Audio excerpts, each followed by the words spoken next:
बिस्मिल्लाहिर्रहमानिर्रहीम। अस्सलाम वालेकुम नाज़रीन, मैं हूँ आम शहरी आरिफ हमीद भट्टी। आज 7 जून लाहौर से मुख्तलिफ और अहम खबरों के साथ। मादी के हुक्मरानों ने 2018 में पाकिस्तान की माशियत को तबाह कर दिया था। आज कुछ अहम खबरों पर रोशनी डालेंगे कि किस तरह वज़ीर-ए-आज़म पाकिस्तान इमरान खान ने पाकिस्तान की माशियत की डूबती कश्ती को किनारे लगाया। पाकिस्तान में हर तरफ कामयाबी और खुशियों की खबरों का सिलसिला कैसे शुरू हुआ, इसमें कहा जा रहा है वज़ीर-ए-आज़म पाकिस्तान इमरान खान और आर्मी चीफ कमर जावेद बाजवा की बेहतर हिकमत अमली, दानिशमंदी और वक्त पर किए गए फैसलों की असरात और समरात अब आना शुरू हो गए हैं। मादी में 2018 से पहले पीपल्स पार्टी और नून लीग की रही, उन्होंने मुल्क को इतने कर्ज़ों के बोझ तले लाद दिया कि खुद जब 2018 के इलेक्शन हुए तो अहम तरीन मुस्लिम लीग नून की क़यादत के अहम तरीन रहनुमा ने ताकतवर हलकों को जाके कहा कि हमारे इसहाक डार ने जिस तरह मुल्क की इकानमी और जालसाजी से, नंबरों की गेम से पाकिस्तान को तबाह किया है, अब पाकिस्तान आगे नहीं जा सकता। ये डिफ़ॉल्ट आज हुआ या कल हुआ, अल्लाह माफ़ करे। यहाँ तक वो दावा कर रहे थे कि पाकिस्तान 2019 और 20 में आगे नहीं चल सकेगा। उनके ये दावे खुद मुस्लिम लीग नून की क़यादत ने अहम तरीन हलकों को जाके खुद बताए। लेकिन कुदरत का निज़ाम देखें, जब हाकिम वक़्त और मुल्क के मुहाफ़िज़ और अवाम मुल्क की बेहतरी के लिए दिन रात एक करके जद्दोजहद करें, करप्ट माफिया के ख़िलाफ़ कार्रवाई करें, तो किसी न किसी तरीके से नामुमकिन मुमकिन हो जाता है। जो मुल्क को डिफ़ॉल्ट कह रहे थे, आज मुल्क ने इमरान खान की हुकूमत और कमर बाजवा ने इसको मुमकिन करा दिया और पाकिस्तान की इकानमी को कोरोना के बावजूद शिकस्त देकर बेहतरी की तरफ ले गए। इनके मुख्तलिफ नकात पर बताएंगे कि किस तरह कामयाबी की सीढ़ियाँ पाकिस्तान ने मुख्तलिफ तरीक़ों से तय की। नाज़रीन, 2018 में जब इलेक्शन हुआ तो मुस्लिम लीग नून का कहना था, और उससे पहले पीपल्स पार्टी 2008 से 13 तक रही, 13 से 18 तक पीपल्स पार्टी रही। उन्होंने कहा कि मुल्क में मादी में इतने मुश्किल शराइत पर कर्ज़े लिए गए कि मुल्क का अब चलना मुश्किल नहीं बल्कि नामुमकिन हो जाएगा, उसे डिफ़ॉल्ट होने से कोई नहीं बचा सकता। मुश्किल हालात में वज़ीर-ए-आज़म इमरान खान साहब को हुकूमत मिली और इस दौरान आर्मी चीफ कमर जावेद बाजवा ने कहा कि पाक फ़ौज पाकिस्तान के लिए हर कुर्बानी के लिए तैयार है। ताहम वज़ीर-ए-आज़म पाकिस्तान की बहुत बेहतर टीम ना होने की वजह से उस तेज़ी से काम बेहतरी की तरफ नहीं चला जिसकी उम्मीद की जा रही थी। लेकिन खैर देर आए दुरुस्त आए। नाज़रीन, ये भी कहा जा रहा है कि अब पाकिस्तान की बेहतर माशियत, FATF में कामयाबी, इकानमी को ना सिर्फ दुनिया इसकी मोतरफ हो चुकी है बल्कि इसकी तारीफ़ करने पर मजबूर हो चुकी है। पूरी दुनिया पाकिस्तान की मिसाल देती है कि पाकिस्तान ने जिस तरह डिफ़ॉल्ट होने जा रहा था, अपनी इकानमी को, अपनी माशियत को अपने पाँव पे खड़ा किया। इसमें ज़राअत है, तामीरात है और दीगर इंडस्ट्रियां हैं। पाकिस्तान में एक्सपोर्ट को बढ़ाया और ये अपनी मिसाल आप है। माजी में इस किस्म के वाक़यात की मिसाल नहीं मिलती। नाज़रीन, ये भी कहा जा रहा है कि जैसे जैसे माशियत में बेहतरी आना शुरू हो गई, मुश्किल वक़्त गुजरता गया। 3 साल सख्त मुश्किल में निकाले, लेकिन इस दौरान ये कड़वा सच है कि महंगाई अरूज पर रही। गरीब आदमी रोटी से मुश्किलात की तरफ आ गया, छोटे कारोबार पिस के रह गए, चंद बड़े लोग तरक्की करते रहे। लेकिन आखिरकार हुकूमत और फ़ौज की हिकमत अमली के बाद जब पाकिस्तान तरक्की की और खुशहाली की तरफ चला तो चंद किराएदार सहाफ़ी और सियासतदानों को, रेंटे सियासतदानों और सहाफ़ियों को पाकिस्तान की हुकूमत और फ़ौज के ख़िलाफ़ प्रोपेगेंडा करने के लिए गैर मुल्की फंडिंग शुरू हो गई और अचानक पाकिस्तान के अदारों पर हमला शुरू हो गया।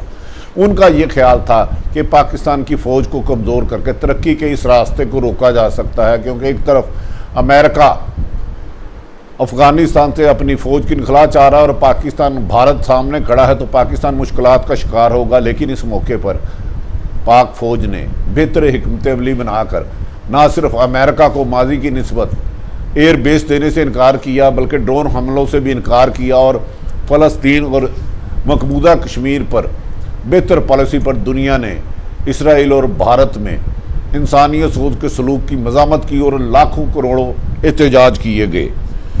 ऐसे मौके पर नाज़रीन, मादी में जो गलतियों की वजह से पाकिस्तान FATF की ग्रे लिस्ट में था, उसको निकालने के लिए भी पाकिस्तान ने वो इक़दाम किए जिसका FATF खुद अब मोतरफ होने के साथ साथ इसकी कामयाबियों के खुद जिक्र कर रहा है। 40 में से 31 शिक्के मुकम्मल कर ली गई हैं और उनमें से 9 शिक्के करीब हैं कि उन्हें बहुत जल्द करीब कर दिया जाएगा। ताहम अपोजिशन इसमें रुकावट पे डाल रही है कि अगर ये FATF की ग्रे लिस्ट से निकल गया तो पाकिस्तान को पर पाबंदियाँ तमाम ख़त्म हो जाएंगी और ये मज़ीद बेहतरी की तरफ जाएगा। अफसोस कि ऐसे मौके पर पाक फौज पर हमला करने के लिए किराए के साफ़ी रेंटे कार होता था, रेंटे हाउस होता था, लेकिन रेंटे चंद गंदे आंडे को इस्तेमाल किया गया। सहाफ़त में भी, सियासतदानों में यकीनन सहाफ़त ने हमेशा हक सच के लिए कुर्बानियाँ दी और ये आज़ादी आज हमने जो हासिल किया किसी एक बंदे की जद्दोजहद नहीं, पूरी कम्युनिटी और एक काज के मकसद के लिए है और इंशाअल्लाह ताला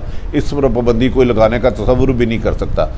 नाज़रीन, दूसरी तरफ ये भी कहा जा रहा है, एक तरफ जब कोरोना आया तो दुनिया की माशियत को कोरोना ने दुनिया की माशियत को तबाही के दहाने पर पहुँचा दिया। अमेरिका जैसा मुल्क तबाही के दहाने पर पहुँच गया। यूरोपीय यूनियन ने अपने इतने कर्जे दिए कि वो खुद मकरूज हो गए। इन हालात में, मुश्किल हालात में पाकिस्तान ने ना सिर्फ कोरोना को मुकाबला किया बल्कि उसको शिकस्त दी। इसको कोरोना को शिकस्त देते देते बहुत कम नुकसान हुआ।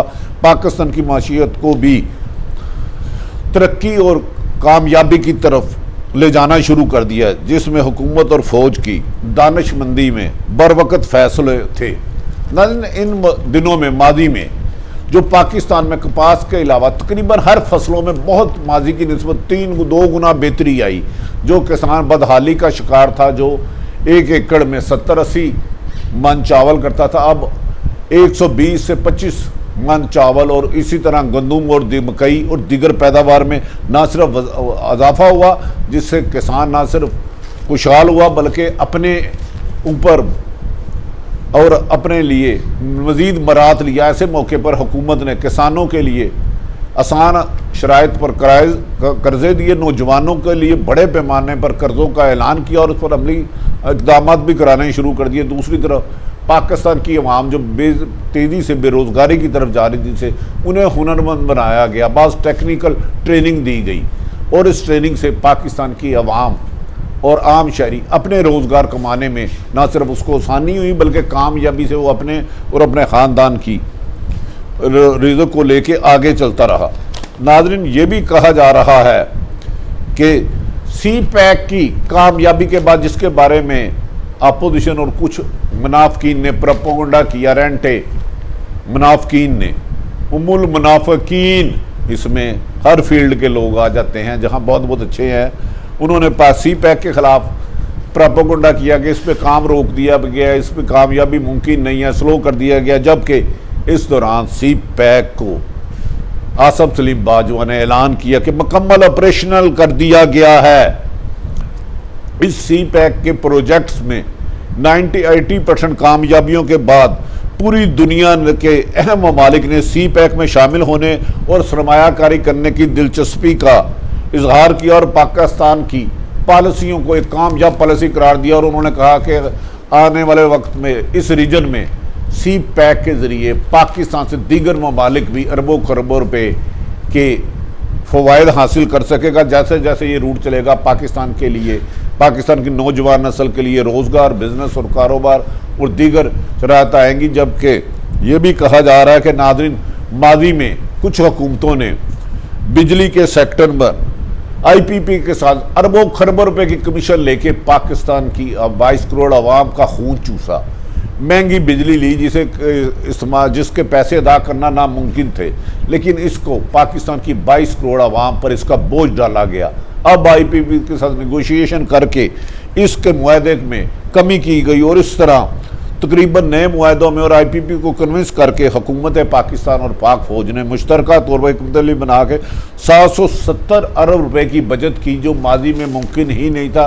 क्योंकि जैसे जैसे बिजली महंगी होगी, पाकिस्तान दुनिया की इकानमी को बीट नहीं कर सकता। इस दौरान 2 बड़े डैम शुरू किए गए और वज़ीर-ए-आज़म पाकिस्तान के मुताबिक जल्द 10 पानी से चलने वाले डैम बनाए जाएंगे, जिससे सस्ती तरीन बिजली से पाकिस्तान की इंडस्ट्री को दुनिया की इंडस्ट्री पर ज़्यादा सबकत हासिल होगी और ये इसकी एक्सपोर्ट में बेपनाह इजाफा होगा। दूसरी तरफ वज़ीर आज़म पाकिस्तान ने पाकिस्तान की इकानमी को, माशियत को खोखला करने वाली स्मगलिंग पर ख़ास फोकस किया। स्मगलिंग के जरिए पाकिस्तान को खरबों रुपए के नुकसान होता था, बाहर से सामान आता था, लेकिन कोयटा, ईरान और अफ़गानिस्तान के लिए स्मगलिंग रूज से थी, जिससे पाकिस्तान की टैक्स कलेक्शन ना होने के बराबर थी। अब उसमें आहिस्ता आहिस्ता कमी की और पाकिस्तान की टैक्स कलेक्शन को बनाया गया स्मगलिंग। और पाकिस्तान में हुक्मरान जो मादी में रहे और ब्यूरोक्रेट रहे और दीगर आला अफसरों में ओहदों पर फायद रहे, उन्होंने पाकिस्तान से खरबों रुपए मनी लॉन्ड्रिंग करके बैरून मुल्क ले गए, यूरोप में और दीगर ममालिक में ले गए और वहाँ अपनी अरबों खरबों रुपए की जायदाद बनाई। नाज़रीन, इनके खिलाफ जब मनी लॉन्ड्रिंग, स्मगलिंग, करप्शन के खिलाफ क्रैकडाउन हुआ तो आहिस्ता आहिस्ता इसके समरात सामने आना शुरू हो गए हैं, जिससे पाकिस्तान की टैक्स कलेक्शन में भी आने वाले वक्त में बेहतरी होगी, इकानमी में भी बेहतरी होगी और तरक्की पजीर ममालिक को कहा जा रहा है कि पाकिस्तान से जितना पैसा हर साल वापस लूट कर मनी लॉन्ड्रिंग के जरिए, जालसाजी के जरिए ले जाया जाता था, एक बेशतर 2.6 ट्रिलियन 6.2 ट्रिलियन यानी 2600 अरब डॉलर से जायद का नुकसान होता है। इस मौके पर वज़ीर आज़म पाकिस्तान ने इंतखाबी सलाहत के लिए भी हर मुमकिन कोशिश की और इसके लिए अमली इक़दाम किए। जो 5 साल बाद इलेक्शन होते हैं, जो पाकिस्तान में मीडिया की रेटिंग पर एक जालसाज जिसके बारे में एक्सप्रेस अखबार, express TV, neo TV, 92 TV और दीगर टीवी मीडिया लॉजिक की फ्रॉड, सलमान खान इसकी निशानदेही कर चुके हैं और अदालतों में केस चल चुका है, उसको भी फूल प्रूफ बनाने के लिए, कंप्यूटराइज बनाने के लिए इकदाम करने की जिसकी वजह से बहुत बड़ा अरबों रुपए की जो इसमें बिजनेस इन्वेस्टमेंट है उनके मफाद को ठेस पहुँचा और उन्होंने फिर हुकूमत और एस्टेब्लिशमेंट हमला शुरू कर दिया। ये रेटिंग में कहा जाता है करने वाले बाज़ मुलव्वस मुबैना तौर पर खरबों रुपए, अरबों रुपए कनाडा और दीगर ममालिक में ले गए हैं और वज़ीर आज़म पाकिस्तान ने इस सिलसिले में कहा है पैमरा और दीगर हुकूमत को इसको शफाफ बनाया जाए, स्मगलिंग का खात्मा किया जाए, मनी लॉन्ड्रिंग का खात्मा किया जाए और मीडिया लॉजिक को कानून की गिरफ्त में लाया जाए और इसकी रेटिंग को शफाफ बनाने के लिए तमाम मुमकिन इक़दाम किए जाए, जिसके बारे में कहा जा रहा है कि 1 तारीख लाहौर हाई कोर्ट के जस्टिस शाहिद करीम साहब की 8 जून को तारीख लगी हुई है। तहम वज़ीर आज़म पाकिस्तान ने ये अपनी हुकूमत को यकीन दहानी कराई है कि वो अपोजिशन की डूबती हुई कश्ती को तरफ तवज्जो करने की बजाय पाकिस्तान के आम शहरियों के लिए वो इक़दाम करें जिससे पाकिस्तान की तरक्की हर मुमकिन हो सके और ऐसी पॉलिसियाँ बनाई जाएँ, ऐसी स्कीमें बनाई जाएँ जहाँ आम लोगों को उसके समरात मिलें, तो हस्पताल बनाए जाएँ, तालीम गाहें बनाई जाएँ और लोगों को टेक्निकल रोज़गार फराहम किया जाए। नाज़रीन, ये भी कहा जा रहा है कि जो पाकिस्तान से 2600 अरब डॉलर से ज़्यादा नुकसान होता था वो भारत की कुल माशियत का बराबर है। 1 साल का हम पैसा बचा लें तो पाकिस्तान की तरक्की और खुशहाली को रोकना नामुमकिन होगा। पाकिस्तान में आला ओहदों पर फ़ायदे रहने वाले सियासतदान और हुक्मरान और दीगर लोग ऑफशोर कंपनियों के लिए खरबों रुपए ले जाते रहे, जिससे मनी लॉन्ड्रिंग को मिनिमाइज़ करने के लिए सख्त तरीन कवानीन लाए जा रहे हैं, जिसमें अपोजिशन रुकावट डाल रही है। अगर मनी लॉन्ड्रिंग और करप्शन में करना मुमकिन ना हुआ तो उनकी लूट मार का बाजार जो माजी में 40 साल से था वो ख़त्म हो जाएगा। इसी वजह से उन्होंने हुकूमत और पाक फौज पर रेंटे, जर्नलिस्ट और पॉलिटिशियनों का दबाव डालना शुरू कर दिया है। नाज़रीन, ये भी कहा जा रहा है कि हुकूमत ने लुटेरों को कानून की गिरफ्त में लाने के लिए ऐसी कानून साजी की जिसकी रुकावट में अपोजिशन अपने आप आ गई है और अब मुख्तलिफ तरीक़ों से ताकतवर हल्के और गैर मुल्की ताकतों को इस्तेमाल कर कर पाकिस्तान की इस्टेब्लिशमेंट और हुकूमत से NRO लेना चाहती है कि हमारा लूटा हुआ माल जो मादी में अरबों खरबों रुपए हम बैरून मुल्क लेके गए थे उनको वापस ना लिया जाए। नाज़रीन, ये भी कहा जा रहा है कि अनकरीब ये सर्वे करवाया जाएगा कि पाकिस्तान में वो लोग जो पाकिस्तान से अपना अरबों खरबों रुपए बैरून मुल्क ले गए, जिनके खरबों रुपए के बिजनेस कारोबार बाहर है, पाकिस्तान के बाहर है और पाकिस्तान में सिर्फ 5% उनका पैसा है और प्रॉपर्टी बाहर है, क्या उन्हें पाकिस्तान में सियासत करनी चाहिए, नहीं चाहिए, इस पर डिबेट कराई जाएगी।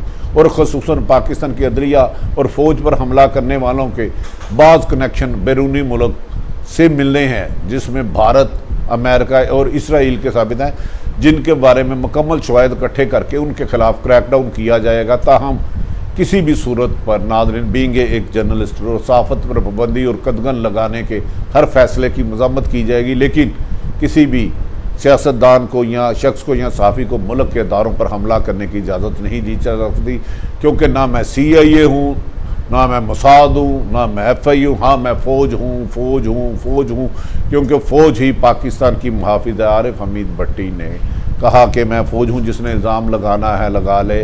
हमने हमेशा आमरों की मुखालफत की, लेकिन पाकिस्तान के लातदाद लोग जो शहीद हुए हैं, नौजवान हुए हैं, सिपाही हुए हैं, अफसर हुए हैं, हमारी वो जान है, हमारा वो फ़ख्र है, हम पर उनका कर्ज है। और इस मिट्टी और पाकिस्तान की सलामती और पाकिस्तान के इदारों के ख़िलाफ़ जो ज़बान उठेगी, चलेगी, कदम चलेंगे, उन्हें तोड़ दिया जाएगा। ताहम किसी भी नाजायज़ हुक्म को, नासाफत पर कदगन को फ़रोग देने वालों को साथ दिया जाएगा, लगाने वालों को साथ दिया जाएगा, और करप्शन करने वालों का कला कमा किया जाएगा। वो किसी भी इदारे से, किसी भी सियासी जमात से वाबस्ता हो, उनका ख़ात्मा ना सिर्फ वज़ीर-ए-आज़म पाकिस्तान पाक फ़ौज बल्कि पूरी आवाम की जद्दोजहद है, और ये इंशाअल्लाह ताला कामयाबी की तरफ जाएगी। अपोजिशन जितनी चाहे रुकावटें डाल ले, अब कानून की तरफ बेहतरी होगी। इमरान खान साहब को बढ़ना होगा, लेकिन इमरान खान साहब को इसके लिए वज़ीर-ए-आज़म पाकिस्तान को क्रॉस द बॉर्डर एहतसाब को यकीनी बनाना होगा। One way staff, one way एहतसाब नफ़रत को जन्म देता है। हमें यकीन है कि वज़ीर-ए-आज़म पाकिस्तान किसी एक सियासी जमात के नहीं, पाकिस्तान से मुखलस है, ख़ुद दयानतदार हैं, ना उनकी बैरून मुल्क कोई प्रॉपर्टी नहीं। वो क्रॉस द बॉर्डर एहतसाब को यकीनी और तेज़ बनाएंगे। नाज़रीन, आरिफ हमीद भट्टी ने पाकिस्तान की तमाम सूरत हाल पर आपको कहा कि अगर आरिफ हमीद भट्टी का यूट्यूब चैनल पसंद आए तो इसे सब्सक्राइब करें, बेल आइकन प्रेस कर लें। जैसे ही नई हालात सियासी तब्दीली हो, आप तक उसको गा हो सके। अपने इर्द गिर्द रहने वालों का ख्याल रखें। पाकिस्तान जिंदाबाद।